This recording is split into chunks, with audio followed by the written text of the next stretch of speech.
আসসালামু আলাইকুম গাইস, সবাই কেমন আছেন? আমিও আলহামদুলিল্লাহ ভালো আছি। আজকে আমি রান্না করব না, আমার খালামুনি রান্না করবে পাঁচমিশালি সবজি দিয়ে শুটকি মাছ, তাও আবার তেল ছাড়া। মানে তরকারি রান্না করার সময় কোনো তেল দিবে না। প্রথমে আন্টি সবজিগুলো কেটে দিল, তারপর আমি এই যে ধুয়ে দিলাম, শুটকিটাও ধুয়ে দিলাম। এখন আন্টি আর কি কড়াইতে সবজিগুলো দিয়ে দিল, সাথে সবজি সেদ্ধ হওয়ার জন্য আর কি পানি দিছে, পানি দিয়ে দিল। তারপর হলুদের গুঁড়া, মরিচের গুঁড়া, লবণ এগুলো সব দিয়ে দিল, দিয়ে আর কি সবজিটা সেদ্ধ হওয়ার জন্য চুলায় দিয়ে দিল। তারপর আন্টি পাটায় আর কি কাঁচামরিচ, রসুন, শুটকিগুলো বেটে নিবে। এগুলো আর কি ভালো করে একটু মিশ করে বাটবে। এগুলো বাটা শেষ করে পেঁয়াজও বেটে নিবে। এই রান্নাটা নাকি আন্টি ওনার এক প্রতিবেশী থেকে শিখেছে। ওনাদের বাড়ি ছিল কুমিল্লা, তো কুমিল্লায় নাকি এইভাবে শুটকি রান্না করে খায়, আমি কখনো দেখিনি।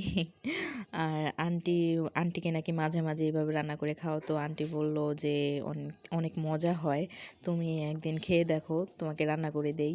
তাই আন্টি আর কি আজকে আমাকে রান্না করে খাওয়ালো। আলহামদুলিল্লাহ ভালোই লাগছে।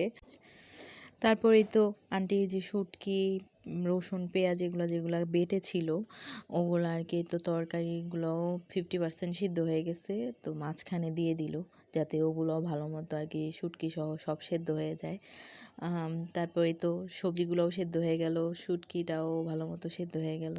এখানে কয়েক পদের সবজি ছিল, ফুলকপি, আলু, ভেন্ডি, তারপর বরবটি, পটল। তারপর যখন তরকারিটা মাখা মাখা হয়ে গেল, উপরে ধনিয়া পাতা দিয়ে ছিটিয়ে দিল। এই তো রান্না করা শেষ আলহামদুলিল্লাহ। আমার পেজে সবাই লাইক, ফলো, শেয়ার, কমেন্ট করে পাশে থাকবেন। আর আমার একটা ইউটিউব চ্যানেল আছে সাকসেস মম কিচেন, সবাই একটু সাবস্ক্রাইব করে দিবেন প্লিজ। আল্লাহ হাফেজ, আসসালামু আলাইকুম।